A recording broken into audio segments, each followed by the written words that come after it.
സ്വർഗത്തിൽ എനിക്കാരുള്ളൂ, ഭൂമിയിലും നിന്നെയല്ലാതെ ഞാനൊന്നും ആഗ്രഹിക്കുന്നില്ല. എന്താണ് നമ്മുടെ ഹൃദയത്തിലെ ആഴമായ ആഗ്രഹം?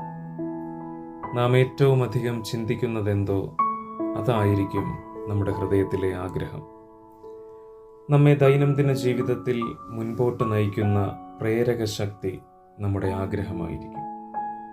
തൻ്റെ പിന്നാലെ വന്ന സ്നാപക യോഹന്നാൻ്റെ ശിഷ്യന്മാരോട് യേശു ഇപ്രകാരം ചോദിച്ചു: നിങ്ങൾ എന്താണ് അന്വേഷിക്കുന്നത്? അഥവാ നിങ്ങൾ എന്താണ് ആഗ്രഹിക്കുന്നത്? 27-ാം സങ്കീർത്തനത്തിൽ ഭക്തനായ ദാവീദ് ഇങ്ങനെ തൻ്റെ ഹൃദയത്തിലെ ഏറ്റവും വലിയ ആഗ്രഹത്തെ പ്രസ്താവിക്കുവാനിടയായി. ഞാൻ യഹോവയോട് ഒരു കാര്യം അപേക്ഷിച്ചു, അതുതന്നെ ഞാൻ ആഗ്രഹിക്കുന്നു. യഹോവയുടെ മനോഹരത്വം കാണുവാനും അവൻ്റെ മന്ദിരത്തിൽ ധ്യാനിപ്പാനും എൻ്റെ ആയുഷ്കാലമൊക്കെയും ഞാൻ യഹോവയുടെ ആലയത്തിൽ പാർക്കേണ്ടതിനു തന്നെ.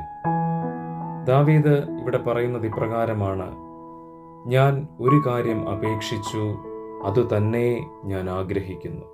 അഥവാ അതുമാത്രമാണ് ഞാൻ ആഗ്രഹിക്കുന്നത്. ചോദ്യം എന്നത് ഒരുപക്ഷെ വാക്കുകളുമായി മാത്രം ബന്ധപ്പെട്ടവയാകാം. എന്നാൽ ഇച്ഛയും അന്വേഷണവും അകമേയുള്ള ആഴമായ ആഗ്രഹവുമായി ബന്ധപ്പെട്ടതാണ്. ആ ആഗ്രഹത്തിൻ്റെ നിവൃത്തീകരണത്തിനായി താൻ എന്താണ് ചെയ്യേണ്ടത് എന്ന് യഥാർത്ഥമായി ആഗ്രഹിക്കുന്ന ഒരുവൻ ആരാഞ്ഞുകൊണ്ടിരിക്കും. ഇവിടെ ഇതാണ് ഭക്തന്റെ ആഗ്രഹം: ദൈവത്തിൻ്റെ മനോഹരത്വം ദർശിക്കുക, ദൈവത്തിൻ്റെ മന്ദിരത്തിൽ ധ്യാനിക്കുക, ആയുഷ്കാലമൊക്കെയും ദൈവ സാന്നിധ്യത്തിൽ വസിക്കുക.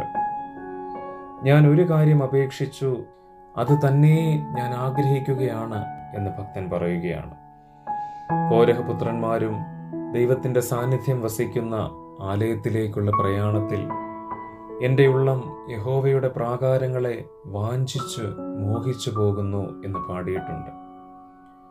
യേശു കർത്താവിന് ദൈവത്തിൻ്റെ ആലയത്തോടുള്ള മനോഭാവത്തെ കണ്ട ശിഷ്യന്മാർ നിന്റെ ആലയത്തെക്കുറിച്ചുള്ള എരിവ് എന്നെ തിന്നുകളയുന്നു എന്നെഴുതിയ തിരുവെഴുത്ത് ഓർക്കുവാനിടയായി.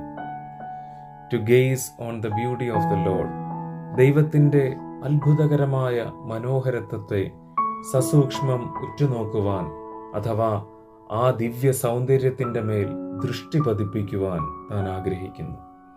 Delighting in the Lord's perfections, കർത്താവിൻ്റെ സമ്പൂർണതയിൽ മാത്രം ആനന്ദം കണ്ടെത്തുവാനാണ് താൻ ഇച്ഛിക്കുന്നത്. To dwell in his house, കർത്താവിൻ്റെ ആലയത്തിൽ ദൈവ സാന്നിധ്യമുള്ളിടത്തു തന്നെ സദാസമയം വസിക്കുവാൻ താൻ അത്യന്തം പ്രിയപ്പെടുന്നു. മനോഹരത്വം എന്നുള്ളതിന് എബ്രായ ഭാഷയിൽ നോഎം എന്നൊരു പദമാണ് ഉപയോഗിച്ചിരിക്കുന്നത്. മാധുര്യമായ, പ്രസന്നമായ, കൃപാമയമായ, നന്മയുള്ളതായ, പ്രിയമുള്ളതായ, ആനന്ദപരമായ എന്നെല്ലാമാണ് ആ പദത്തിൻ്റെ അർത്ഥം. ദൈവത്തിൻ്റെ മന്ദിരത്തിൽ ധ്യാനനിരതനായിരിക്കുവാനും അതിൽ പരമാനന്ദം കണ്ടെത്തുവാനും താൻ അതിയായി പ്രിയപ്പെടുകയാണ്. നിങ്ങൾ എന്താണ് അന്വേഷിക്കുന്നത് എന്ന ചോദ്യം നമ്മോട് ചോദിച്ചാൽ അതിൻ്റെ ഉത്തരം ആദ്യം നമ്മുടെ ഹൃദയത്തിലും പിന്നെ നമ്മുടെ നാവിലും ഇപ്രകാരമാവേണം: അങ്ങേയല്ലാതെ മറ്റൊന്നും ഞാൻ ആഗ്രഹിക്കുന്നില്ല. എനിക്ക് വേണ്ടതെല്ലാം അങ്ങ് മാത്രമാണ്. ലത്തീൻ ഭാഷയിൽ സമ്മം ബോണം എന്നൊരു പ്രയോഗമുണ്ട്. അതിൻ്റെ അർത്ഥം ഏറ്റവും വലിയ ആഗ്രഹം അഥവാ ആത്യന്തികമായ അൾട്ടിമേറ്റ് ഡിസയർ എന്നാണ്.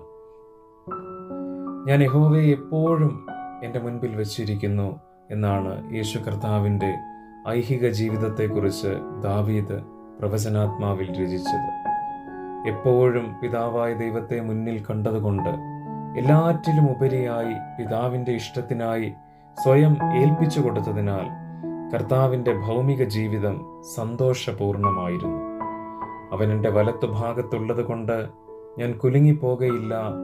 അതുകൊണ്ട് എൻ്റെ ഹൃദയം സന്തോഷിച്ച് എൻ്റെ മനസ്സ് ആനന്ദിക്കുന്നു, എൻ്റെ ജഡവും നിർഭയമായി വസിക്കും എന്ന് അവിടെ എഴുതിയിരിക്കുകയാണ്.